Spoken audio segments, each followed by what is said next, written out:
It's the end of the day with Ray. Hello, my friends. Well, today we're going to talk about Xerox and Lexmark and that arrangement they made the other day. More on that in a second. But ladies and gentlemen, when I was looking through Xerox's finances, you know, on page 32 of the report, very interesting page there, they have a sheet in there and they're talking about the difference, the percentage difference in equipment based on segments. And so in other words, they have the entry-level A4 MFPs, both color and black and white. What was the percentage of placements over 2019 placements? Then they have the mid-range color in black and white and the high-end color in black and white. But I got to get my pen out here so I can draw on my ClearTouch interactive board, because that's something very, very interesting, folks. Remember when we keep talking about the A4 revolution and how A3s are being wiped out every single day by A4? Well, according to Xerox, they sure as hell are. And I'll bet you if you asked your OEM to give you their numbers on their A4, they far outpace the A3. But look at this here at Xerox. A4 entry-level MFPs. Color, there's a problem with color, folks. Color was down 21%. Color A4 MFPs down 21%. Remember I did that video not too long ago and I questioned whether or not businesses would really be interested in continuing with color equipment for business print? In other words, all the color stuff they're looking at's behind glass. Do they really want to print it out and pay 6, 7, 8 cents? Or do they just want to buy a black and white MFP and be done with it, print the document they need till they don't need to print it anymore, right?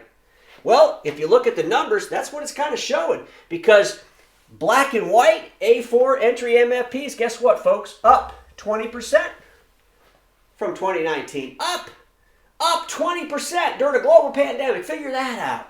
There's not much to figure out. It's just logical. It just makes sense. That's why I kept beating HP up every time they kept saying that they were going to disrupt the A3 world. They're going to go in there and disrupt A3 equipment when the whole world's going to A4. And obviously, Xerox taking well advantage of that. 20% growth from 2019 to 2020.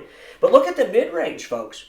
Mid-range color equipment down 26% from 2019. Well, it's just expected. You know, people aren't buying a lot of stuff, especially around print. They're all getting this awareness. Do we really need these big giant machines in our office? This would be the A3 models, folks. Look at this. Color down 22%. Color and black and white. Mid-range A3 MFPs down, down, down. High-end, look at this. Color down 42%. 42% down. Wow. Black and white down 13%.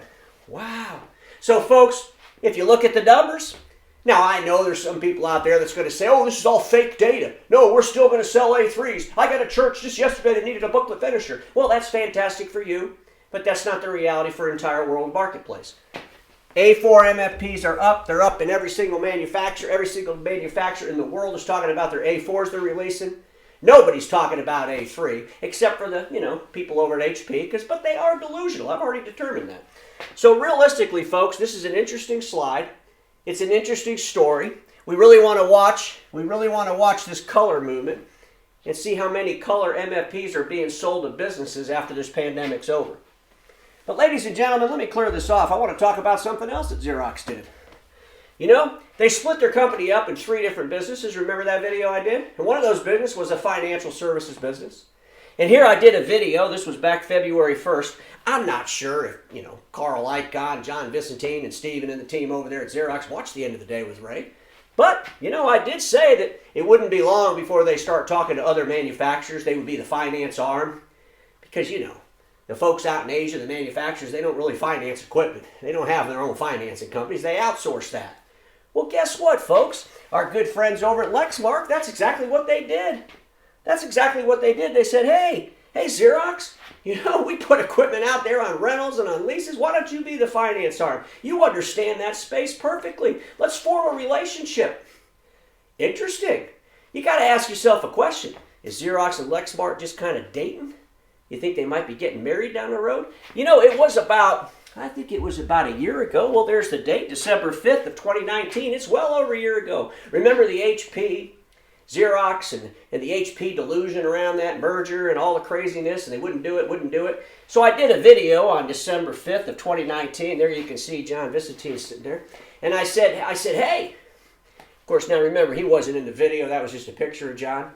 But in that video, I discussed how Xerox should just tell HP, we're done with you. We're tired of screwing with you. And I said, call my friends at Lexmark. Maybe they'd love to have you sell their A4 products. Remember that? And then I said, call my friends at Lenovo. They'd probably love to have you sell their compute. We'll see if they call Lenovo. We'll see how much further the relationship gets with Lenovo.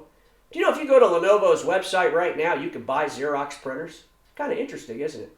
So folks, here's the deal. A4, obviously, replacing millions and millions of A3s. That's momentum. Ain't stopping. That train ain't stopping, as they say.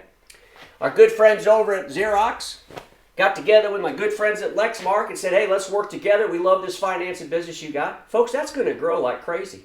Xerox will be doing finance. It'll go way past print. They're just ramping up. But you can see how quickly they did that. It was just a few short weeks ago that they were talking about it. Boom! First contract. Congratulations to both Xerox and Lexmark. Ladies and gentlemen, here's the deal, my friends. The industry is consolidating. There's a whole lot of changes coming. And those of you who believe that we're going to be in the same footprint, the same business process as we were in 1990 or 2000, I strongly suggest you just retire or sell your business, because you, in fact, would be delusional if you think that. I'm going to end this the way I always do. Status quo is the killer of all that'll be invented. Don't get stuck in status quo, and I'll see you all tomorrow.